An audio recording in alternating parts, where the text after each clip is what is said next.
In this video I'll be installing polycarbonate roof sheets to a pergola that I built in a previous video. I got all the components for my roof from a local roofing company, and I'll talk through all the relevant components as I progress through the project. These are the polycarbonate sheets, and I opted for 10mm thick, 2.5m long by 600mm wide sheets. This is the thickness recommended to me by the supplier for my particular project. When I unwrapped the sheets though, they actually measured 604mm wide, which meant that I needed to make some adjustments to the spacings of my rafters on the pergola, as I wanted to minimise making cuts to the sheets. I also needed to allow for an expansion gap between the sheets and the width of the rafter glazing bars, but more on that as we go along. The first component to install is this Aluminium F section. While I was researching polycarbonate roof components, I saw some people install these right next to glazing bars, but when I spoke to the supplier, they said that that method is recommended when using plastic F section, but that it wasn't necessary with this aluminium F section because it's strong enough to hold the sheet on its own. That meant that I could save some money, as the glazing bars aren't exactly cheap, so that's what I opted to do. With my bevel gauge already set to the 5° angle for the pitch of my roof, which by the way is roughly 1 in 12, I can mark a line at the end and cut it off using my angle grinder. I can then offer it up to my wall, and this isn't a perfect fit, but it's getting siliconed later anyway, so this will be fine. At the other end I mark up the length, and I'm leaving an overhang of around 50mm, and I can make another mark flush with the front beam. I then measure the part that holds the sheet, which is around 15mm thick, and I'm going to mark up an angle or taper at the end, just because I thought it would look nicer than cutting it square. I cut out the shape with my grinder, and then I can file away the burr and get the edge nice and smooth.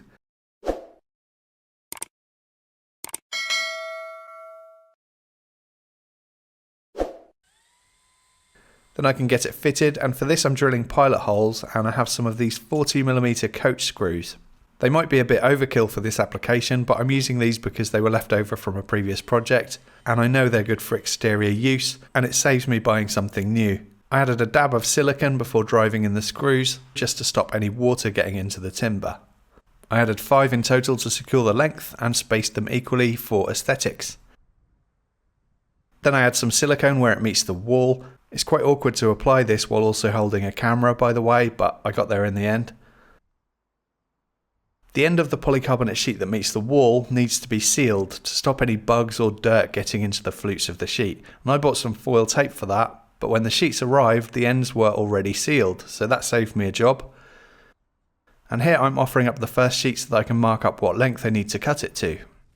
I peeled back some of that protective film because it was all screwed up, and I can use my guide rail and a speed square to make sure I'm cutting square to the sheet, and the track saw worked well for cutting the sheet to length. You could also use a circular saw for this, or a jigsaw, or a hand saw, and the more teeth, the cleaner the cut.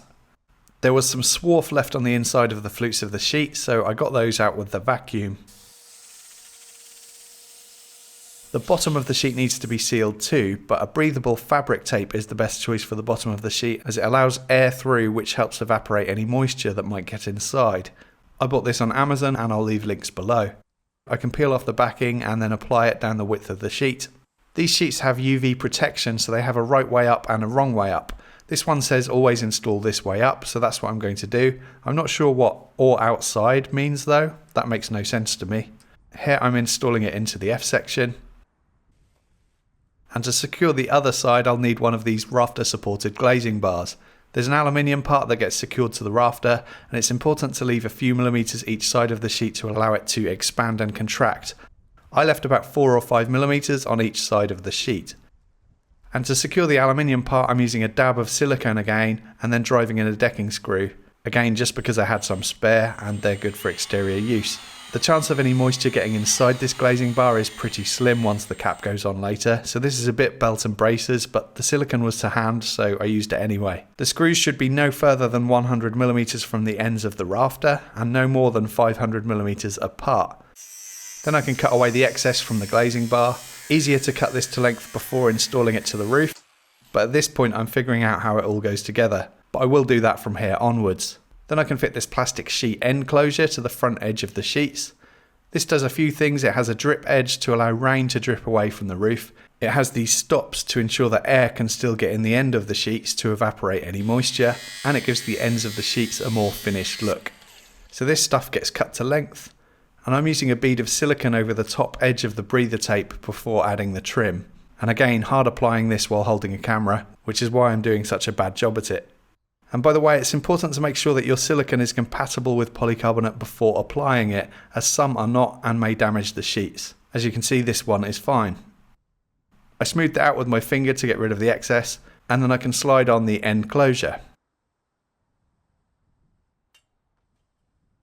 And I found that there was just enough space for me to squeeze the end of the sheet closure into the end of the F section to give a more finished look. But it's important to still leave a gap at the end to allow air to flow through. Then I can peel off the film, and you can see here that we went for a finish called Opal, which is almost white, and we chose that as apparently it doesn't amplify the heat from the sun as much as the sheets that are transparent. Before moving on to the next sheet, I just want to make sure that this rubber seal is properly seated inside the aluminium groove on both sides to make sure that I get a good seal, because I won't be able to access it very well once the next sheet is offered up. With the first sheet fitted, I felt like I had kind of figured out how all the components go together at this point, so I then got all my glazing bars cut to length, and then I can get them all fitted in the same way as before. When the next sheet goes on top, I can lean over it to install the glazing bar between that and the previous sheet, and I should be using a rubber mallet here rather than my hand to install the plastic cap. Here's a close-up of how the plastic trim fits into the aluminium bar, locking the sheet in place firmly with the rubber seals. Pretty clever design, really. So skipping ahead, this is the second from last sheet going in.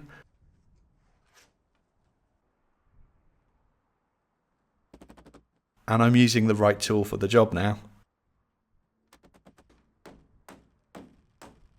I did my drawing for the pergola way before my polycarbonate sheets and accessories had been delivered, and at that time I basically had to guess how far to set apart my rafters, because I didn't know how much space to leave for the glazing bars that sit in between the sheets, and as much as I searched on the internet for an answer, I couldn't find one. But I guessed I'd need to leave about 15mm, and that turned out to be just about right. I also guessed at the expansion gap between the bars and the sheets, because again, the information I found online varied quite wildly.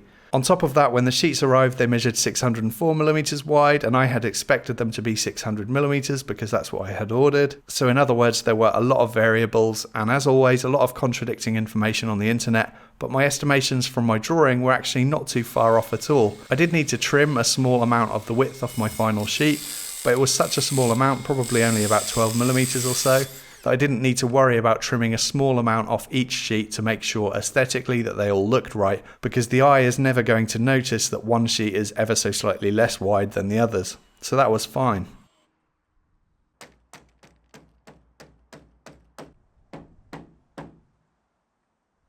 After fitting the final sheet, I can then install the glazing bar end caps, and these were pretty big and they looked a bit silly, so I decided to cut them down by about half.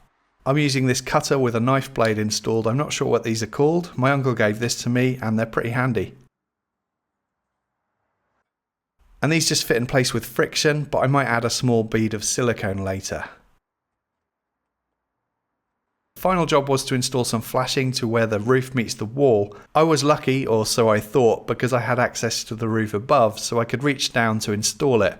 I'm not sure how you'd do this if you didn't have access from above. I guess you'd need to install the tape bit by bit as you add the sheets. And I bought some flashing tape for this from Amazon. I'll leave a link to it in the description box below. But I don't mind admitting that I did a pretty terrible job at installing this tape. Getting it straight while basically hanging upside down proved to be quite difficult. To improve how it looked though, fortunately I had enough tape to put another layer on top of it, closing up the gap between the fascia board on our bungalow and the flashing, and that made it look much tidier. And then I just needed to trim the ends and make those look tidy. Next I want to tell you about a mistake I made on this project. The sheets sit higher in the glazing bars than they do in the F section. For that reason, what I should have done is lifted the F section up by maybe 6mm or thereabouts, but I didn't do that with the first one that I installed, which means that the sheets aren't sitting perfectly straight with each other. I considered moving it up, but to be honest, it doesn't bother me that much, and my wife didn't even notice it, so this is good enough for me. I did, however, shim it up a little when fitting the next piece of F section, using some glazing packers to at least get one side sitting level. And I want to finish by answering a few questions that I expect I might get asked about in the comments. Firstly, should I have installed those screws with rain caps to the front beam in between the rafters? And the answer to that is I'm not sure.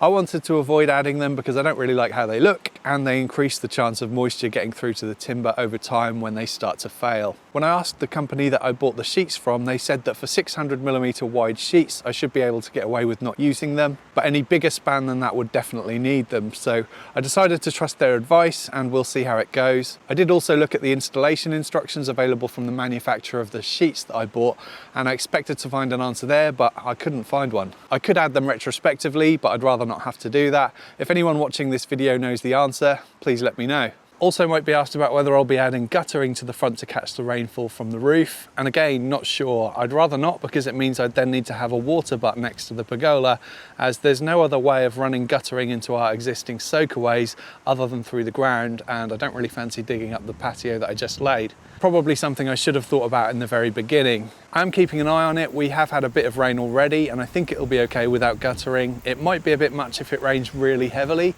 but ultimately the patio is sloped away from the house anyway, so most of the rain that would have landed in the area where the pergola is before it existed would end up flowing to this area anyway. If water starts pooling up, then I probably will get a bit worried about the bottom of my wooden posts. But yeah, as I say, I'll just keep an eye on it.